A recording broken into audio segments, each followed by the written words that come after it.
Parfois, on passe par des temps, vous savez, de déception. On passe par des temps où on ne comprend plus Dieu. On passe par des temps où c'est compliqué. Je me souviens, c'était juste avant mon mariage, notre mariage avec Claire. Je passais par un temps où j'ai pas compris le plan ni même la volonté de Dieu. Et ça a été un temps difficile pour moi parce que avec Claire, on a planifié de se marier au mois de juillet. Et toute l'année, moi, je travaillais pour passer un examen, un concours pour devenir professeur d'économie.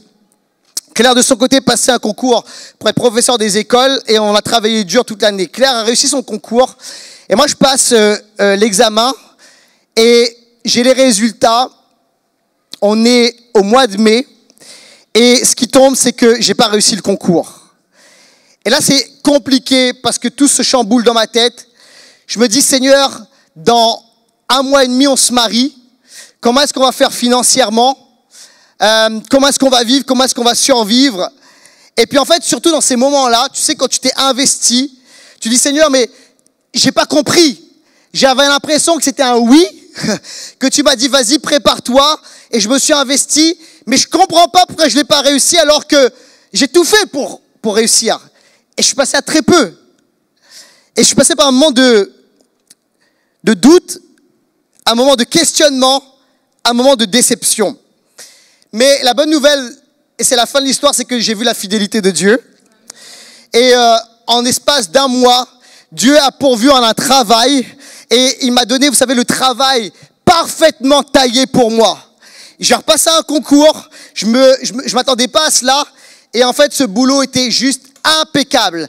Non seulement c'était exactement ce que je voulais faire, et en plus ça me donnait du temps pour pouvoir étudier la parole et me préparer au ministère pastoral. Et Dieu avait totalement pourvu, il avait quelque chose, il m'avait préparé, en fait il m'a dit étudie, c'est pas forcément, j'avais pas compris, j'ai passé le concours, mais il y avait un autre concours où Dieu a ouvert les portes de manière extraordinaire, et ça c'est la fidélité de Dieu. Est-ce que je peux entendre un amen à cela?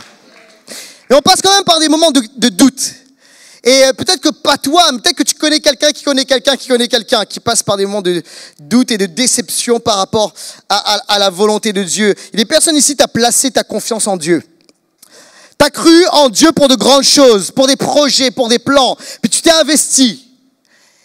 Et tu es là et tu es dans la déception. Et tu ne comprends plus aujourd'hui le plan de Dieu. Tu es comme perdu. Tu ne sais plus où aller. En fait, j'aimerais te dire ceci. C'est que, comme Thomas, et on va voir ce personnage, tu as besoin de la puissance de la résurrection. Amen. Tu as besoin de la puissance de Dieu pour te faire passer de la déception à la résurrection. Alors on va regarder ensemble à cet homme qui a vécu littéralement un ascenseur émotionnel avec Dieu. Il est passé d'un grand rêve à la déception à la résurrection. Mais on a vu et on voit la main de Dieu qui continue à le guider, c'est Thomas. Il y a des Thomas dans ce lieu. Alors on va regarder ensemble au premier point.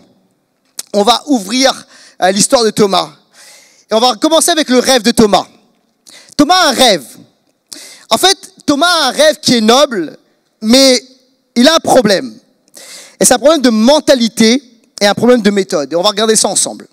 Ça va apparaître à l'écran. Alors, qui est Thomas? Thomas est un juif de Galilée. Ok? Et c'est important de le dire pourquoi.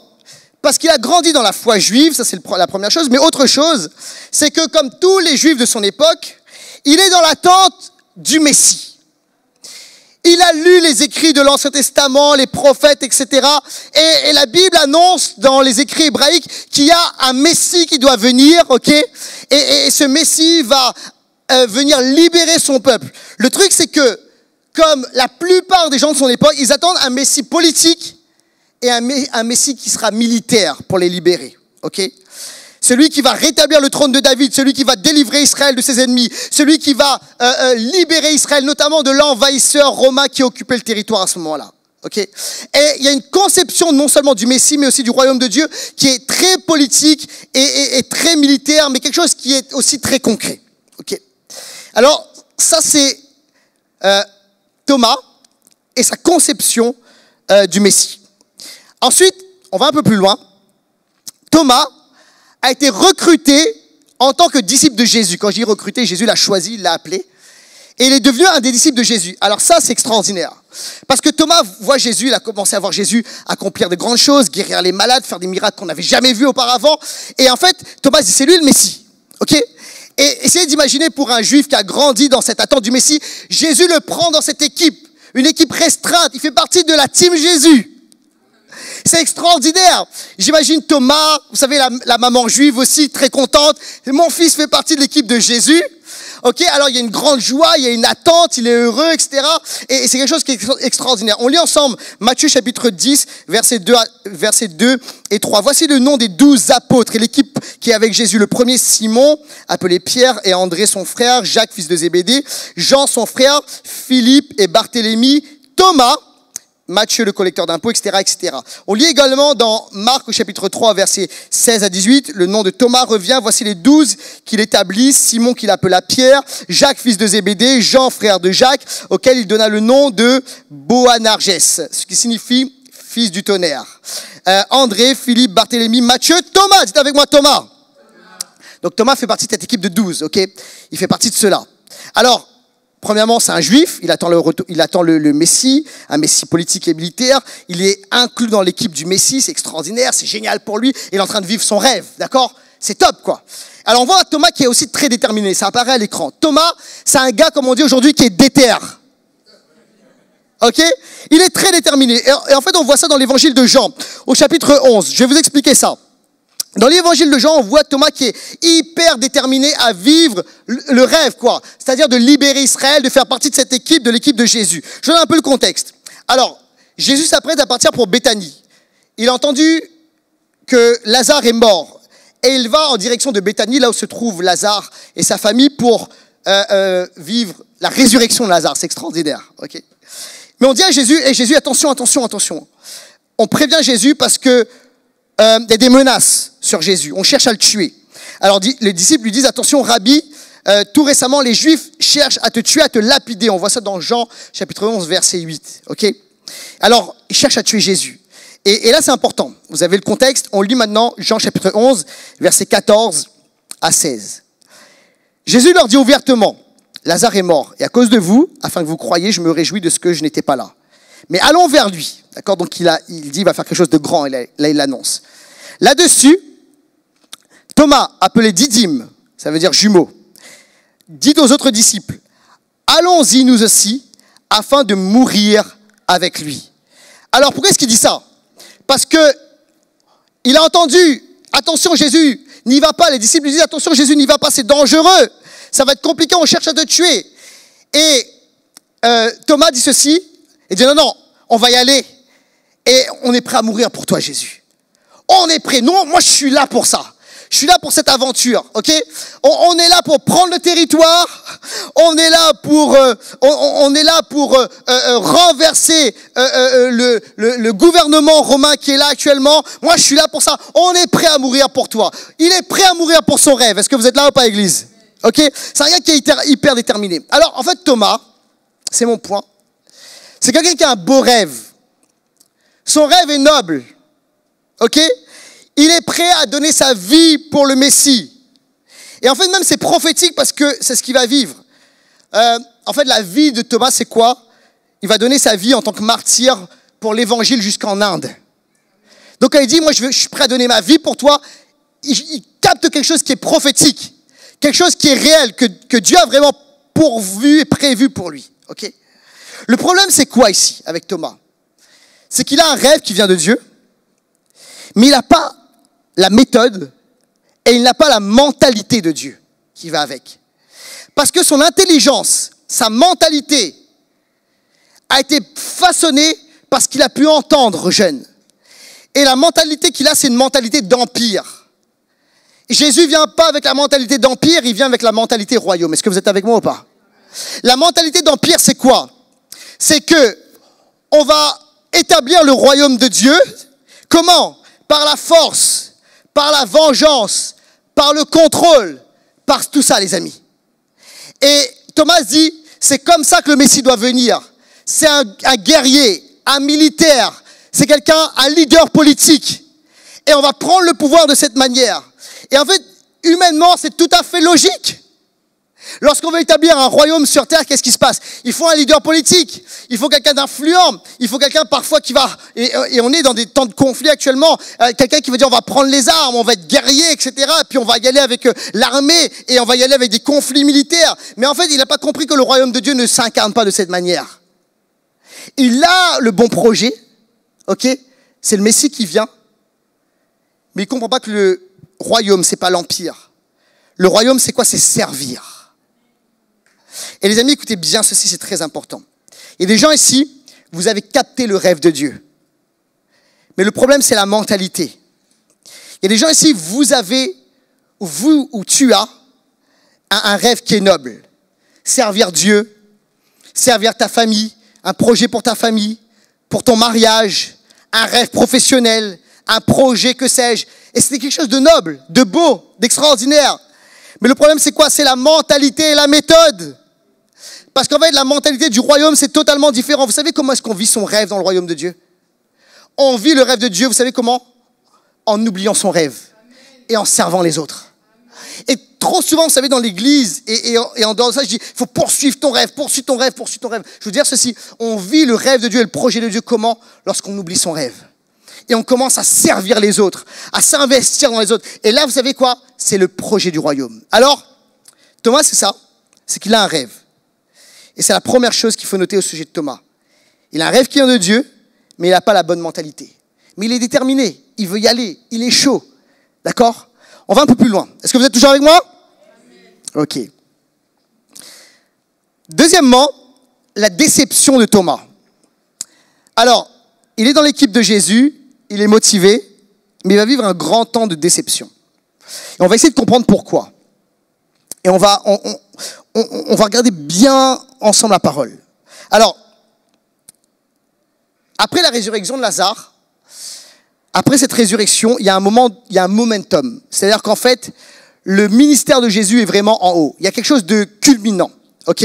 Donc il y a un momentum après la résurrection. Qu'est-ce qui se passe? Le peuple de Dieu, le peuple juif croit en Jésus. Il y a un miracle extraordinaire, c'est la résurrection. Et les gens croient en Jésus, ils disent c'est extraordinaire, c'est glorieux, c'est merveilleux. Et il y a une bonne partie du peuple qui se met à suivre Jésus et à le reconnaître comme Messie, comme roi et tout. Et autre chose, de l'autre côté, il y a les religieux qui s'opposent à Jésus et qui sentent que Jésus peut être une menace politique. D'accord? Et ils disent il nous met dans l'instabilité et ça peut être un problème. Les Romains vont commencer à s'inquiéter, etc. Et les religieux disent, d'un côté, il y a le peuple qui suit Jésus et d'un autre côté, il y a les religieux qui commencent à vouloir le tuer, qui commencent à manigancer. Et on lit ensemble Jean, chapitre 11, versets 45 à 48. Beaucoup de Juifs qui étaient venus auprès de Marie, qui virent ce que Jésus avait fait, crurent en lui. Donc il y a un momentum, les gens vont commencer à croire en Jésus. Mais quelques-uns d'entre eux allèrent trouver les pharisiens et leur racontèrent ce que Jésus avait fait. Alors les chefs des prêtres et les pharisiens se rassemblèrent le Sanhédrin et dirent, qu'allons-nous faire? En effet, cet homme fait beaucoup de signes miraculeux. Si nous le laissons faire, tous croiront en lui et les Romains viendront détruire notre ville et notre nation. Okay. Et au verset 53, dès ce jour, ils tinrent conseil pour le faire mourir. Alors, moi j'imagine Thomas là-dedans. Il y a un momentum, le peuple est là, on suit Jésus. Et d'un autre côté, il y a les religieux qui s'inquiètent. Ils disent non, il est en train de créer de l'instabilité. Pour Thomas, cette situation, elle est parfaite. Pourquoi? Parce que c'est le moment de prendre le pouvoir. Le peuple est là. On te suit. Le peuple est derrière nous. Les religieux manigancent avec les Romains. C'est ce qu'on va faire. Mais Jésus, c'est le moment de prendre le pouvoir. Il y a une opportunité de renverser la table et d'être le leader politique que tu dois être, ok? Et on va restaurer le trône de David dans la ville, quoi. On prend le pouvoir, c'est le moment, ok? Mais le problème, c'est que Jésus fait pas ça. Jésus n'entre pas dans cette dynamique politique et il va faire même tout le contraire. On lit ensemble. Jean, est-ce que vous êtes toujours là ou pas? Suivez-moi bien, c'est important. Jean 11, 54. C'est pourquoi Jésus ne se montra plus ouvertement parmi les Juifs, mais il se retira dans la région voisine du désert. Il y a quelqu'un qui dit Amen, mais je vous assure, Thomas, il disait pas Amen à ce moment-là. Dans une ville appelée Éphraïm, où il est resté avec ses disciples. Alors, pour quelqu'un comme Thomas, ça c'est incompréhensible. Il attend son leader politique. Vous êtes avec moi ou pas? Tout est fait, tout est là. Il y a un momentum. Le peuple te suit. Jésus, qu'est-ce que tu fais? Tu te retires. Mais c'est le moment de prendre le pouvoir. Tu sais, la mentalité empire. Humainement, on fait quoi dans ce moment? On dit c'est le plan de Dieu. Let's go. Ok? Jésus est animé du royaume et il ne vit pas de cette manière. Ok? Alors, son objectif, c'est d'établir le royaume de Dieu, etc. Il ne comprend pas pourquoi Jésus s'en va. Et à partir de là, et on le sent, Jésus est déçu. Thomas est déçu, pardon. Il est déçu, il est perdu, et il est avec des attentes qui ne sont pas comblées. Ok? Et on va lire ceci ensemble. Et on voit là la déception, et on voit qu'il est perdu dans ses pensées. Jean chapitre 14, versets 4 à 6. Alors Jésus est là, et il commence à leur dire, vous savez quel est le chemin? On lit ensemble. Vous savez où je vais, et vous en savez le chemin. Thomas lui dit, Seigneur, nous ne savons pas où tu vas. Comment pouvons-nous savoir le chemin? Jésus lui dit, c'est moi le chemin, la vérité et la vie. On ne vient au Père qu'en passant par moi. Alors, Thomas, il dit ceci. Il dit, Jésus, tu es en train de nous dire, on connaît le chemin, on connaît rien du tout. Moi, j'ai rien compris. Je ne comprends plus ton plan. Je ne comprends rien à ce que tu dis. Je ne comprends pas ta stratégie. Je ne sais pas où on va. Je suis perdu. Je pensais qu'on allait prendre le pouvoir. Je pensais qu'on allait établir l'autorité de David, qu'on allait renverser les Romains. Je ne comprends plus Jésus. Oh, il y a des gens là, vous connaissez ça. Tu sais, ces moments où tu dis, là, c'est le moment où Jésus va agir. C'est le moment où Jésus va amener le miracle. Tu attends le miracle, il n'arrive pas.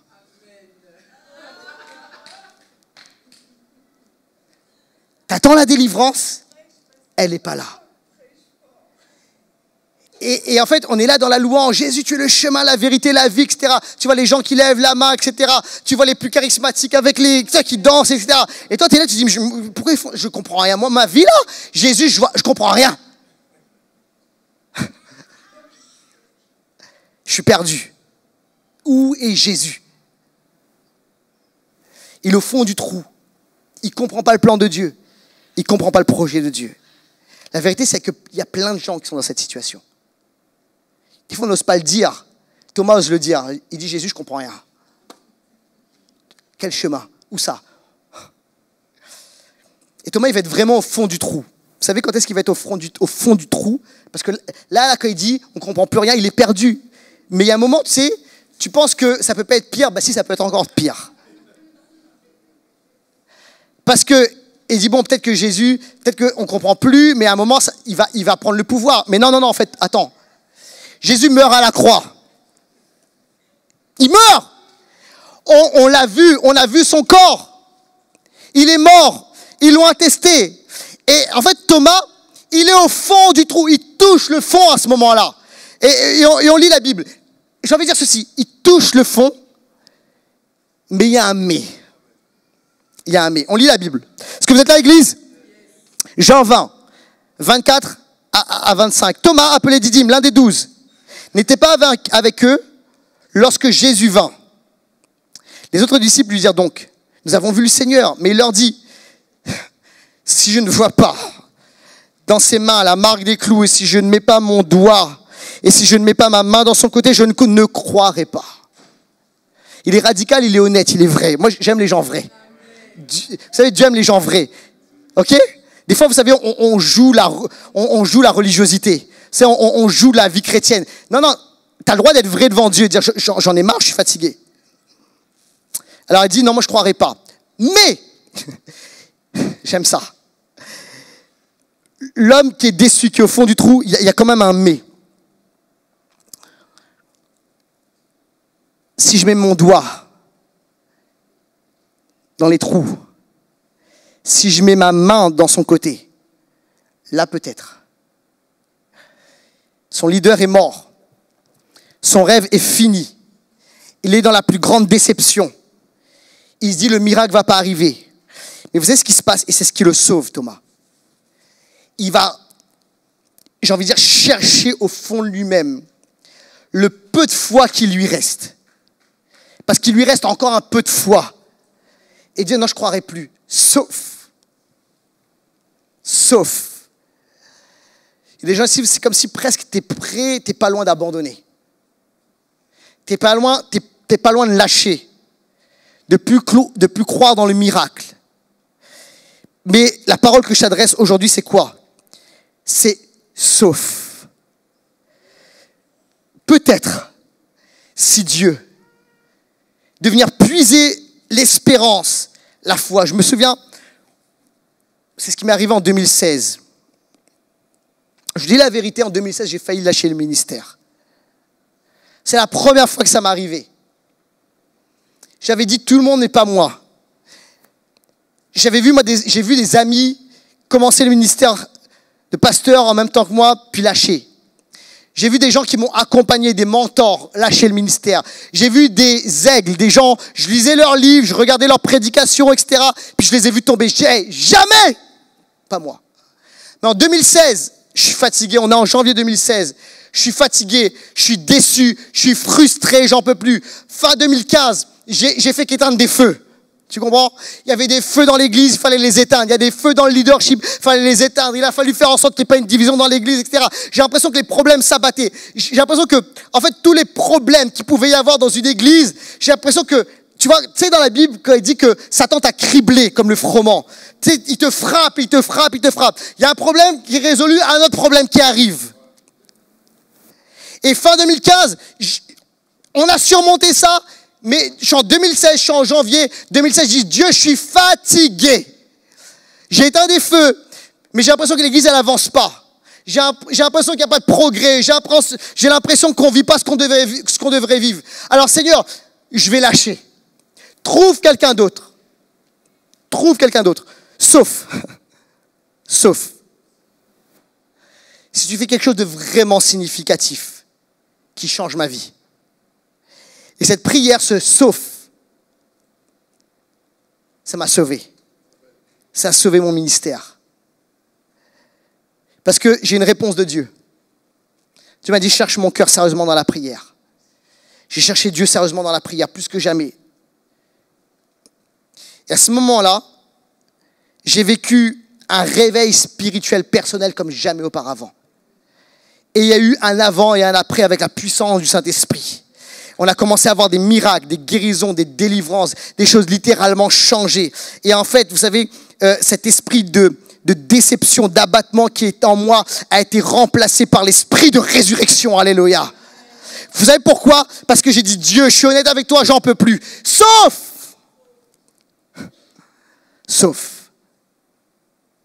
Et des personnes ici, t'as mis un genou à terre. T'as mis 2 genoux à terre. T'es presque spirituellement et émotionnellement mort, mais t'es presque, tu ne l'es pas. Et t'as encore suffisamment de souffle, et t'as encore suffisamment d'espoir, et t'as encore suffisamment de foi, mais va chercher à l'intérieur de toi. Vas-y. Et tu dis, Seigneur, sauf. Sauf. Et tu sais quoi? Cette prière honnête, Dieu y répond. Il m'a répondu. Il a répondu à Thomas. Et il va te répondre. On continue. 3e et dernier point. La résurrection. On lit dans Jean 20, 26 à 29. 8 jours après. Les disciples de Jésus étaient de nouveau dans la maison. Et Thomas se trouvait avec eux. Jésus vint alors que les portes étaient fermées, se tint au milieu d'eux et dit, que la paix soit avec vous.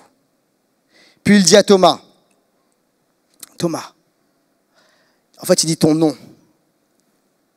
Mets ton nom, change Thomas, mets ton nom. Il dit avance ton doigt ici. Regarde mes mains. Thomas, plus. Avance aussi ta main, mets-la dans mon côté. Ne sois pas incrédule, mais crois. Thomas lui répondit, mon Seigneur et mon Dieu. Il est en train de dire, Jésus, tu es Dieu. Jésus lui dit, parce que tu m'as vu, tu as cru. Alors, heureux ceux qui n'ont pas vu et qui ont cru. Des fois, en fait, la réalité, c'est qu'on était trop dur avec Thomas. On a dit, Thomas, c'est l'apôtre du doute. Non, Thomas, c'est l'apôtre qui est honnête, qui est vulnérable, qui est vrai.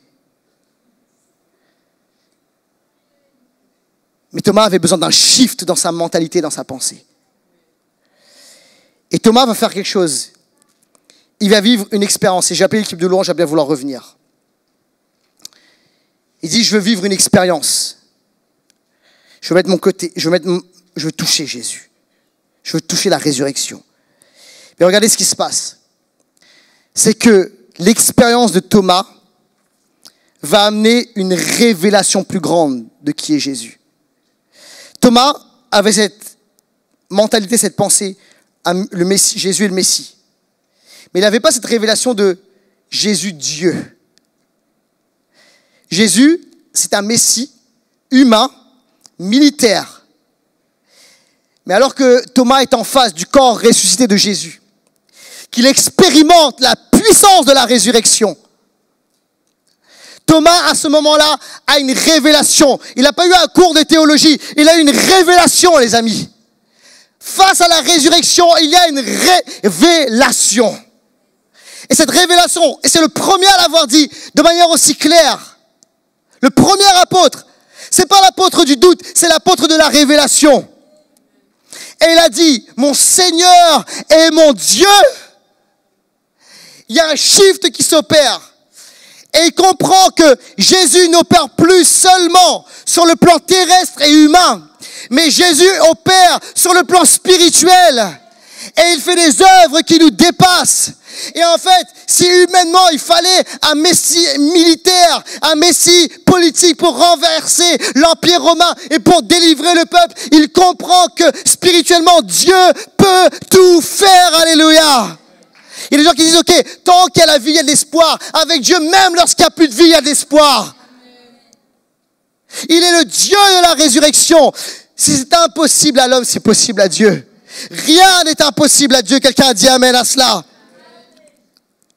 Alors, Thomas va littéralement être réanimé par la puissance de la résurrection, les amis.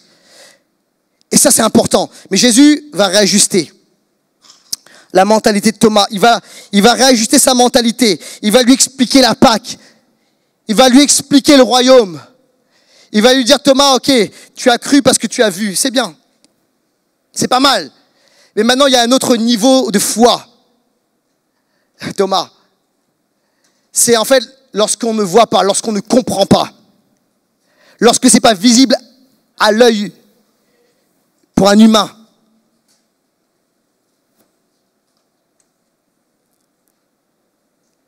Lorsque tout semble perdu, Thomas. Lorsque tout semble mort, Thomas. Lorsqu'il n'y a plus d'espoir, le royaume de Dieu est encore là. Et j'opère de cette manière. Et ça, vous savez, les amis, c'est la Pâque. Car, le vendredi soir, Jésus est mort à la croix. Celui en qui on a mis notre espérance, a été humilié, frappé, torturé, injurié. Est-ce que Jésus était vraiment ce qu'on a cru qu'il était? Est-ce qu'il était vraiment Dieu? Où est notre espérance? Et j'imagine les disciples, Thomas, devant cette scène terrible de la croix, ne plus comprendre le plan de Dieu. Et j'imagine les disciples le samedi, dans l'abattement, dans la désolation, complètement perdue. Mais les amis, la Pâque ne s'arrête pas là. Parce que, en fait, c'est illogique. C'est un royaume qui est upside down. Un royaume qui est inversé. La logique est inversée. Mais en fait, Jésus est en train d'accomplir la victoire à la croix. Il était en train, et il a des méthodes qui sont différentes des nôtres. Il a une façon de faire qui est différente de la nôtre, les amis. Jésus n'opère pas, le royaume de Dieu n'opère pas comme nous, pas de manière visible. Et des fois, on ne comprend pas le plan de Dieu. Mais Jésus, à ce moment-là, alors qu'il meurt à la croix, il est en train de régler son compte à Satan, les démons, la mort, le péché, la maladie et la pauvreté. Et le troisième jour, le dimanche, jour 1, Jésus meurt sur la croix le vendredi. Le samedi, c'est l'abattement, on comprend peu. Mais le dimanche, le troisième jour, jour 3, le tombeau a été déserté, la pierre a été roulée et l'ange annonce, Jésus est ressuscité. Alléluia les amis, gloire à Dieu pour cela. Gloire à Dieu pour cela. Et Jésus atteste par là qu'il a véritablement vaincu la puissance de la mort, qui est notre plus grand ennemi. Alors on ne comprend pas le royaume. On ne comprend pas toujours les méthodes de Dieu. On ne comprend pas toujours la Pâque. Mais écoutez bien les amis, c'est qu'après la croix, il y a toujours la résurrection. Et en fait, ça c'est le royaume de Dieu. Il faut que la graine tombe en terre et qu'elle meure, alléluia. Et elle va porter du fruit. Mais jusqu'à présent, ouais, tu as capté le rêve de Dieu. Tu dis, ok, je veux vivre de grandes choses. Et Dieu dit oui à cela. Comme Thomas, c'est prophétique. Et tu as des plans qui sont nobles. Mais tu essaies par des propres forces. Tu essaies par des propres moyens. Dieu te dit maintenant, laisse la Pâque opérer. Laisse-moi faire. Pendant que les musiciens commencent à jouer tout doucement. L'année dernière, on a vécu en plein été la Pâque. On est au mois de juillet. On est en mode détente. Honnêtement, on se prépare pour les vacances. On a travaillé dur. Merci Seigneur. On a travaillé toute l'année. Maintenant, on va se reposer. Et on se prépare pour les vacances. Et sauf qu'en plein mois de juillet, en été, où tout semble aller bien. Ok. On reçoit un coup de fil. Vendredi soir, vendredi même dans la nuit. Et alors que on reçoit un coup de fil dans la nuit, on apprend que ma sœur Florence a eu, on ne sait pas trop ce qui se passe, mais elle a eu un accident, on ne sait pas de quelle sorte, de quel type d'accident. Elle est en Italie avec son mari fraîchement marié, à Venise, tout allait bien. Et elle est dans un état critique. C'est le vendredi. On avait fait un dîner avec des amis, c'était génial. On était dans un bon moment de détente. Et la nuit du vendredi soir, on apprend une nouvelle qui est terrible. Elle est loin, on ne sait pas trop ce qu'elle a. Elle a fait un accident qui est grave. Elle a été transportée aux urgences. Le samedi, on a un peu plus de nouvelles et on apprend que c'est un AVC, que son cerveau est dans un état critique, que ça ne va pas. Et j'ai mon beau-frère qui m'appelle, le mari de ma sœur Florence. Et en fait, il est là-bas avec elle. Et il est seul avec elle à ce moment-là. On va la rejoindre plus tard. On va les rejoindre plus tard. Et il m'appelle, il me dit, Laurent, il veut parler à l'homme de foi. Il me dit, Laurent, ça va aller, hein, ça va aller. Hein. Et samedi, je ne suis pas capable de lui dire, je dis, oui, Dieu, vous savez, Dieu peut le faire. Je ne suis pas capable de lui dire, Dieu va le faire. Et en fait, à ce moment-là, c'est plus l'homme de foi, c'est le frère. Et en fait, tu sais que l'état est critique, que c'est compliqué, que c'est dur. Et tu dis, oui, Dieu peut le faire. Mais il sent au son de ma voix qu'il n'y a pas de foi là-dedans. Qu'il n'y a pas de conviction là-dedans. Et il me dit, Laurent, Dieu peut le faire. Je dis, oui, Dieu peut le faire. Et il le sent. Et le samedi, je dis, Seigneur, qu'est-ce que je vais faire? Si tu prends ma sœur, c'est quoi la logique là-dedans? Je prêche chaque dimanche les miracles. Je prie chaque dimanche pour des guérisons. Je crois là-dedans. Je suis un vrai charismatique.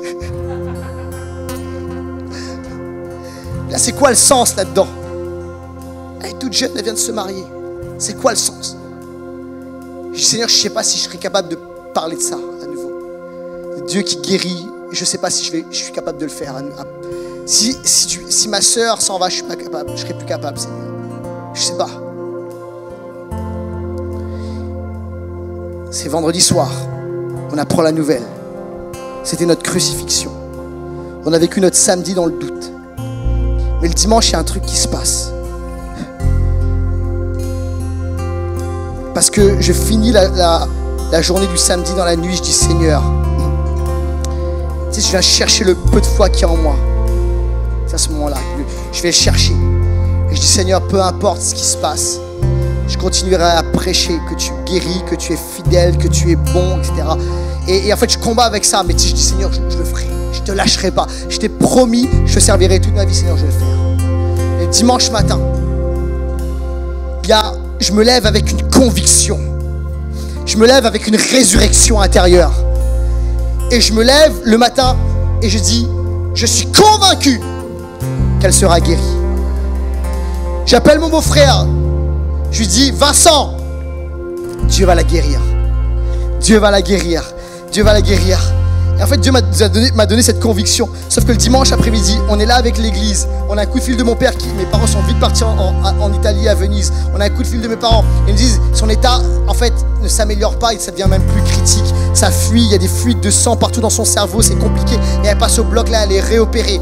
Mais tu sais ce qui se passe? Oui, il y a une crainte, mais il y a la foi à ce moment-là. Il y a la foi pour combattre dans la prière, pour implorer Dieu. Il y a la foi parce qu'il y a l'esprit de résurrection qui est là, l'église. Alléluia.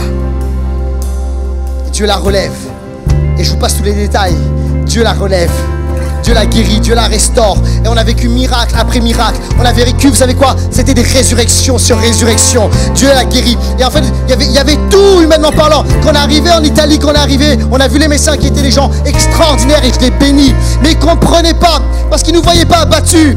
Ils voyaient quoi? Ils voyaient alors peut-être des fous, mais en fait c'est l'esprit de résurrection. Et ils pensaient qu'on n'avait pas compris. Alors ils pensaient qu'il y avait le problème de la langue. Ils disaient c'est très grave, et tout. Puis on n'était pas abattus. Et ils nous voyaient en fait, on était là dans les couloirs. Et puis alors on priait en français, on priait en langue. De toute façon on est en Italie, ils ne comprennent pas, bref. Et on priait dans les couloirs. Et on avait la foi, etc. Et on n'était pas abattus, pas du tout. Et là je voyais, ils disaient, oh, les pauvres quand ils vont comprendre, etc. Ça risque d'être dur. Et je me souviens quand on est arrivé en Italie, moi ils disaient, ah oui, venez, vous êtes le frère, vous avez le droit de rentrer, la soeur, etc. Et en fait, vous savez pourquoi? On pensait, ils sont très très gentils. Oui, ils étaient très gentils. Mais en fait, leur pensée, c'est de dire, elle va partir. Donc ils ont le droit de dire au revoir. Les amis, elle n'est jamais partie. Non seulement elle n'est jamais partie, mais Dieu l'a guérie, Dieu l'a restaurée, Dieu l'a fortifiée, Dieu l'a sortie de l'antre de la mort, du séjour des morts. Parce qu'il est le Dieu de la résurrection.